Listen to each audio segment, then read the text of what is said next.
But that doesn't mean that there aren't potential problems coming down the road. And here's the really scary thing. The Fed and the Treasury are saying it's not a bailout, but some people are insisting that it absolutely is. And while the Fed insists that the public isn't going to have to bear any of the costs of bailing out SVB and the other two banks that failed last week, a lot of people are wondering how that could be the case, especially when SVB alone had more than $200 billion worth of deposits that had to be guaranteed to the depositors. Well, the answers as to whether or not this is actually a bailout and how it works are both simple and complicated to answer, which is causing a lot of panic and uncertainty in the markets. But in this video, I'm going to explain to you exactly how it works. And at the end of this video, I want you to comment and let me know whether or not you think this is a bailout or whether you think it's just a smart way for the Fed to protect the banking system. But before we get into it, my name is Nolan Mathias, and if you want to thrive financially, this is the place for you. So do me a favor, hit that subscribe button and hit the like button so more people like you can see this video. Okay, so let's get into it. And to understand what's going on here, you need to understand three things. First and foremost, the position that SVB found itself in. Second of all is how bonds work, and I'm going to make that really simple to understand.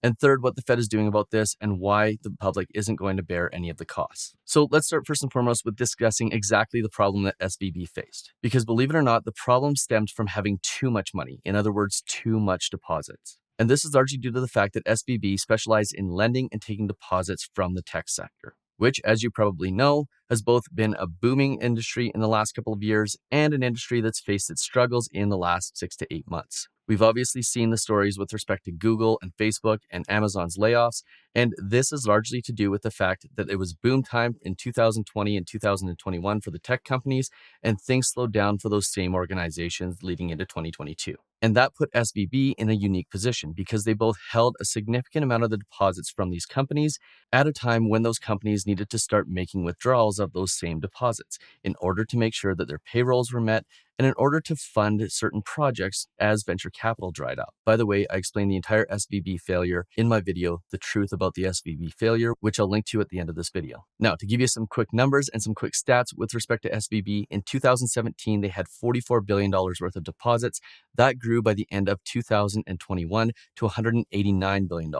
And throughout 2022, tech companies started withdrawing funds, leading their deposits to shrink to $179 billion. Now, at the same time, between 2017 and 2021, their loan book grew from $23 billion to $66 billion. So in 2017, they had $44 billion in deposits, and $23 billion of that $44 billion lent out. Now, fast forward to the end of 2021, they had over $189 billion in deposits, and only $66 billion of that lent out.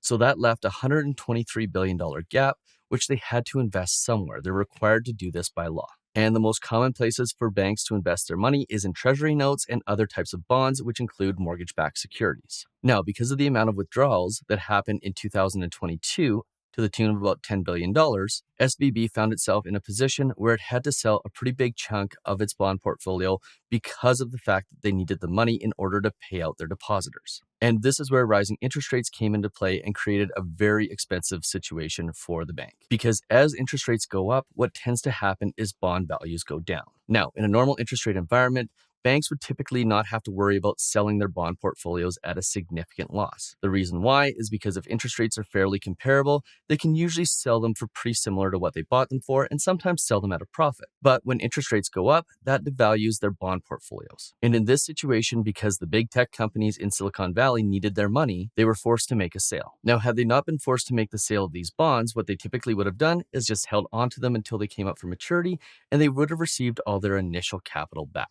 But in a scenario where they're forced to sell, they're forced to take a loss. And what's interesting here is that banks aren't typically required to report unrealized losses on their bond portfolios. The reason why is because normally they just hold them to maturity and they never become real losses. But in this case, being forced to sell created a real loss for Silicon Valley Bank. A $20 billion sale in bonds caused a $1.8 billion loss, and subsequently SVB had to go to the markets in order to raise capital to make up for those losses. And when that capital raise failed, that put the bank in a position where they failed as well. Now, to illustrate real quickly how bond values work, let me show you this so you can understand the position that SVB found itself in. So let's take a look at a bond portfolio, a hypothetical bond portfolio. We're going to say it's $100,000 just to make the numbers simple. And let's assume that that bond guaranteed a 3.5% return. Maybe it was a mortgage-backed security, maybe it was a treasury, maybe it was short-term, maybe it was long-term. It doesn't matter. Let's just assume that it had a 3.5% return. Now, with interest rates increasing, let's say the comparable rates on the market increased to 4%. Well, those original bonds that had a return of 3.5% would now lose some value, because the market now expects a 4% return on the same sorts of bonds. So the adjusted value of that bond would end up being $87,500, which is essentially a loss of 12.5% of the value of that bond. And this is what caused the losses at SVB. In a normal scenario, they would hold these bonds till maturity.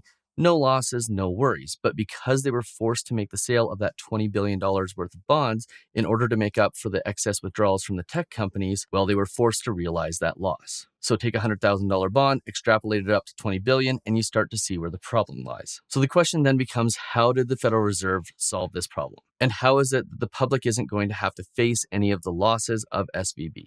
Well, first and foremost, keep in mind that SVB has over $200 billion in assets and $179 billion worth of deposits. So in other words, there are enough assets at the bank to cover all of the deposits.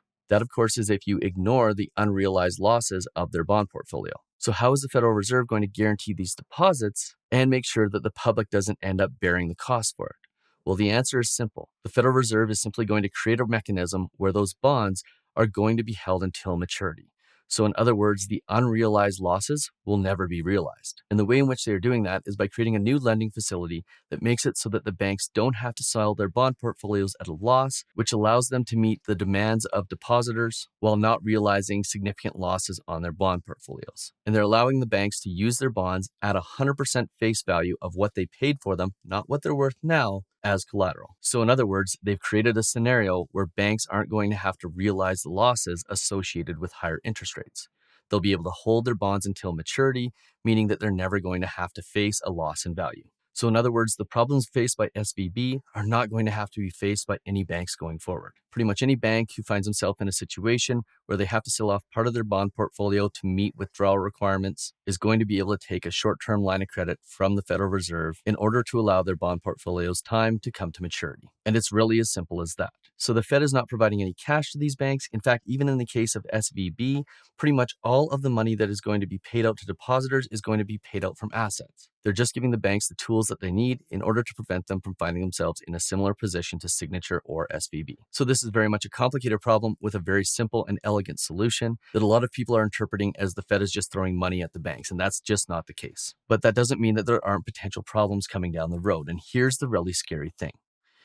This move provides added liquidity to the banking system. And with that added liquidity could come significant consumer confidence in the banking system, which could lead to further upward pressure on inflation. So even though in this very scary situation right now, it seems like there's downward pressure on the future of interest rates, the exact opposite thing could come down the road as essentially infinite liquidity is pumped into the market. And that could mean higher inflation and subsequently higher interest rates, and subsequently the Fed not being forced to keep interest rates super low, but to actually increase them even further. So is this a bailout? Well, in terms of what happened in 2008, no, because a lot of banks were given a lot of money in order to make sure that they could stay afloat. But in this scenario, it seems as though they're simply providing a line of credit to make up for something that was completely unforeseen. So while the debate will probably continue on as to whether this is or isn't a bailout, the reality is it's significantly different than 2008. But here's my question to you. What do you think? Is this a bailout, or is this the Fed fixing a problem that is easy to solve, that will ultimately do a lot to make sure that confidence in the bank remains and that the US dollar continues to have the opportunity to be the world's default currency? And like I said in my video where I explained the SVB failure, which I'll link to right here, only time will tell what this really means for the banking system and the US economy as a whole. And of course, anything that happens in the US affects the worldwide economy, so we'll be sitting, waiting, and watching for that.